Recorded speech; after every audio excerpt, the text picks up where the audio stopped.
اس لیے اللہ کا قرآن کہتا ہے وَإِذْ يَرْفَعُ إِبْرَاهِيمُ الْقَوَاعِدَ مِنَ الْبَيْتِ وَإِسْمَاعِيلُ، فرمایا میرا محبوب اپنی امت کو وہ زمانہ یاد دلا دے جب پاک پیغمبر ابراہیم علیہ السلام اور اسماعیل علیہ السلام بیت اللہ کی تعمیر کر رہے تھے، جب ہم نے حکم دے دیا میرا خلیل میری زمین پر میرا ایسا گھر بنا دے جہاں لوگوں کی عبادت ہو، آنے والوں کو امن سکون مل جائے۔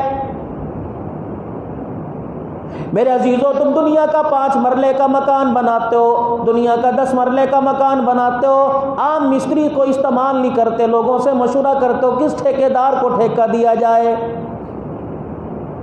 مزدوروں کا انتخاب کرو گے، مستری کا انتخاب کرو گے، اگر تمہارے علاقے میں کوئی مستری اچھا نہ ملے دوسرے شہر سے لے کے آؤ گے اور اس کو کہو گے یار اسے کہہ دے پیسے کی پرواہ نہ کرنا، مکان میں کوئی کمی نہیں آنی چاہیے، اس کی خوبصورتی میں، اس کی عمارت کی اونچائی میں، اس کے کمرے ہوادار ہونے چاہیے تاکہ یہاں کے آنے والوں کو ہر قسم کا سکون ملنا چاہیے۔ پروردگار عالم نے زمین پر اپنا گھر بنانے کا ارادہ کیا تو اللہ پاک نے عام مستری کو، عام ٹھیکیدار کو اللہ پاک نے قبول نہیں کیا، فرمایا مستری اسے قبول کروں گا جسے 18,000 نبیوں کا باپ بناؤں گا۔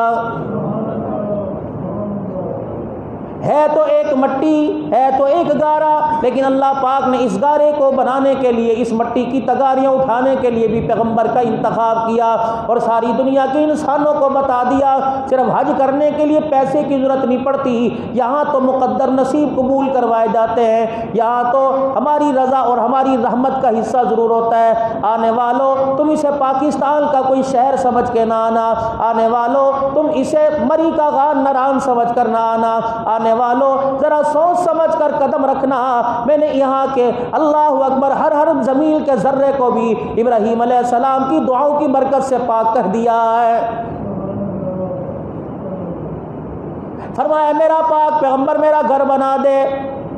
آپ اندازہ اس بات سے لگا لیجئے جب ابراہیم علیہ السلام نے خدا کا گھر بنایا، آپ کا قد پہلے اونچا تھا، آپ اللہ کا گھر بنا رہے، پھر دیواریں بلند ہونا شروع ہو گئی، جس پتھر پہ کھڑے ہو کر آپ خدا کا گھر بنا رہے تھے ابراہیم علیہ السلام نے کوئی سیڑھی نہیں مانگی، ابراہیم علیہ السلام نے کوئی پھٹے نہیں لیے، کوئی تختے کوئی سریے نہیں لیے، کوئی بانس لے کر آپ نے اونچائی نہ کی، بلکہ الہ العالمین کے دربار میں عرض کر دی اللہ مالک تو وحدہ لا شریک تو ہے، پروردگار عالم میں تو اسے بتوں سے شرک سے دور کرنے کے لیے بنا رہا ہوں، پروردگار عالم آج میں لکڑیوں کی مدد مانگوں، یا اللہ میں آج پھٹوں تختوں کی مدد مانگوں، یا اللہ میں آج سیڑھیوں کی مدد مانگوں، جبرائیل جلدی چلا جا اور جا کے میری مخلوق میں اس پتھر کو کہہ دے میرے خلیل کو زمین پر اتارنے کی ضرورت نہیں ہے، بلکہ جہاں جہاں تک ابراہیم علیہ السلام کا ہاتھ نہیں آتا تو بلند ہوتا جا تاکہ میرے پیغمبر کو بیت اللہ بنانے کے اندر آسانی ہو جائے، اور خبردار دائیں طرف کی دیوار بناؤ گے بائیں طرف کے لیے نیچے اترنا پڑے گا، میں الہ العالمین اپنے پیغمبر کو اتنی تکلیف بھی نہیں دیتا اسے نیچے اترنا پڑے، اگر دائیں طرف سے بائیں طرف جانا پڑے خلیل تو اپنی جگہ کھڑے رہنا، میں پتھر کو حکم دوں گا تجھے لے کے بائیں طرف چلا جائے گا۔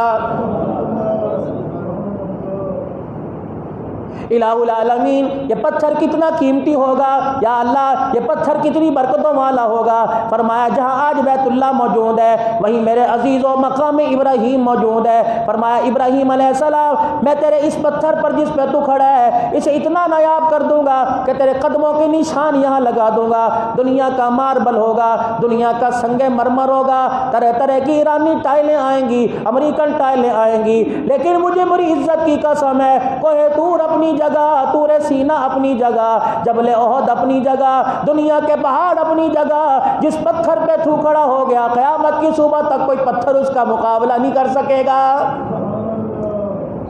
امام الانبیاء محبوب کبریا جناب مدنی کریم صلی اللہ تعالی علیہ وآلہ وسلم بیت اللہ کا طواف کر رہے ہیں، ابراہیم علیہ السلام کی بنائے ہوئے گھر کا، اللہ کے گھر کا طواف کر رہے ہیں، اللہ غنی اللہ کا پاک پیغمبر ہے، سارے صحابہ پیچھے پیچھے چل رہے ہیں، واہ عمر تو نے یہاں اتنی پتیم یہاں کھڑے ہو کر بھی ایک اعلان کر دیا، رحمت دو عالم صلی اللہ علیہ وسلم نے پیچھے مڑ کے دیکھا، حضرت عمر کھڑے ہیں باقی سارے طواف کر رہے ہیں، آپ نے فرمایا عمر کیا بات ہے، اللہ کے نبی یہ مقام ابراہیم ہے، میرا دل چاہتا ہے یہاں میں شکرانے کے 2 نفل ادا کر لوں۔ ابھی اللہ کی طرف سے کوئی آرڈر نہیں آیا، کملی والا اپنی طرف سے کوئی بات نہیں کہتا۔ وما ينطق عن الهوى ان هو الا وحی یوحی،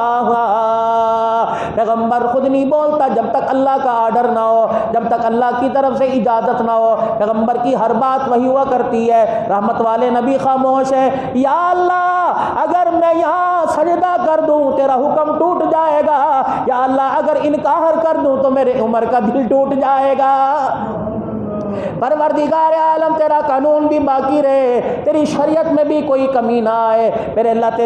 تیرے لائے تیرا بنائے ہوا دین جو میرے ذریعے سے ساری کائنات کے انسانوں تک پہنچا، الہ العالمین اس میں بھی کسی کی انگلی نہ اٹھے، کوئی ایسا مقام کوئی ایسی بات آسمانوں سے نازل کر دے۔ جبرائیل جی رب جلیل فوراً زمین پہ چلا جا اور جا کے کہہ دے کملی والے تیری شریعت بھی باقی رہے گی، تیرا دین بھی باقی رہے گا، اور عمر کی دلجوئی بھی کر دو، اور دنیا والوں کو بتا دو جو خدا عمر کا دل ٹوٹنا گوارا نہیں کرتا تم اس عمر پہ انگلی نہ اٹھانا،